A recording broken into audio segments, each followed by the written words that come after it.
বোচকা গোল করে পালিয়ে গেল। আর আমরা কি করেছি? আজকে যে জনসভায় ভাইরা আছে, বোনেরা আছে, তাদের অর্ধেকের বেশি ছিল জেলখানায়, আর বাকিরা সবাই রাজপথে যুদ্ধ করেছে, কেউ মাঠ ময়দান ছেড়ে যায় নাই। এরাই হলো শহীদ জিয়ার বলিষ্ঠ সৈনিক, যারা কখনো অন্যায়কে ভয় পায় না, কোনো বুলেট বোমাকে ভয় পায় না।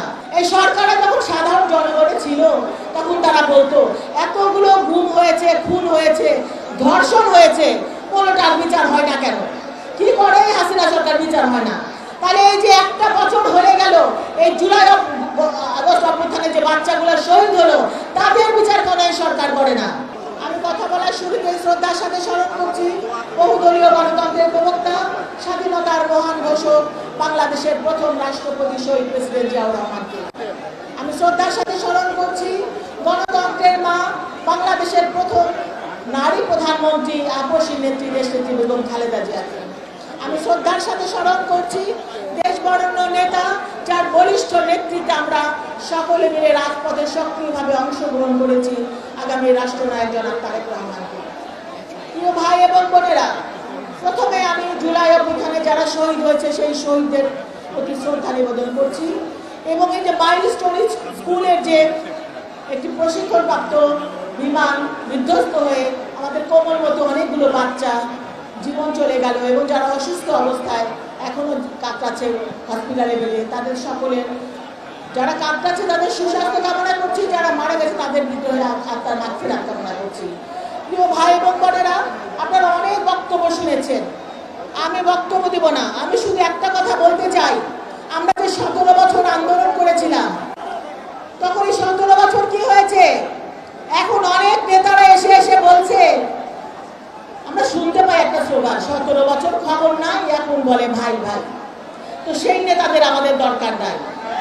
শেখ হাসিনা বলেছিল যে শেখ হাসিনা নাকি পালায় না, খেলা হবে বলে সদল বলে গাট্টি বোচকা গোল করে পালিয়ে গেল।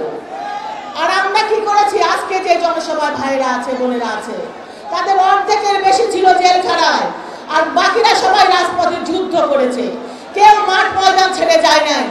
এরাই হলো শহীদ জিয়ার বলিষ্ঠ সৈনিক, যারা কখনো অন্যায়কে ভয় পায় না, কোনো বুলেট বোমাকে ভয় পায় না। তো আজকে কি হলো? এই যে এখন যে তত্ত্বাবধায়ক কি একটা সরকার এসেছে জানি না, এই সরকারে যখন সাধারণ জনগণে ছিল, তখন তারা বলতো এতগুলো গুম হয়েছে, খুন হয়েছে, ধর্ষণ হয়েছে, কোনোটার বিচার হয় না কেন? কি করে হাসিনা সরকার বিচার হয় না? তাহলে এই যে একটা বছর হয়ে গেল, এই জুলাই আগস্ট অভ্যুত্থানে যে বাচ্চাগুলো শহীদ হলো, তাদের বিচার কেন এই সরকার করে না? এই এক বছরে কেন এটার বিচার হলো না? কারণ তারা ক্ষমতার লোভ পেয়ে গেছে, মস্তদের চেয়ার পেয়ে গেছে, তারা মজা পেয়ে গেছে একটা।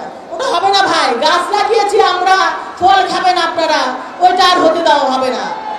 আমরা একটা নির্বাচন চাই, যে নির্বাচনে ভোট দিবে জনগণ, তার নিজের ভোট নিজে দেবে।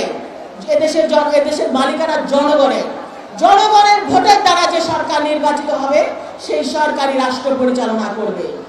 তাই আমি বলছি, অনতিবিলম্বে একটি সুষ্ঠু নির্বাচন দেন, যে নির্বাচন জনগণ তাদের ভোটের অধিকার প্রয়োগ করতে পারবে, এবং জনগণের সরকার প্রতিষ্ঠা হবে, দেশের জনগণ শান্তিতে বসবাস করবে। আপনারা সবাই ভালো থাকবেন, আবার দেখা হচ্ছে।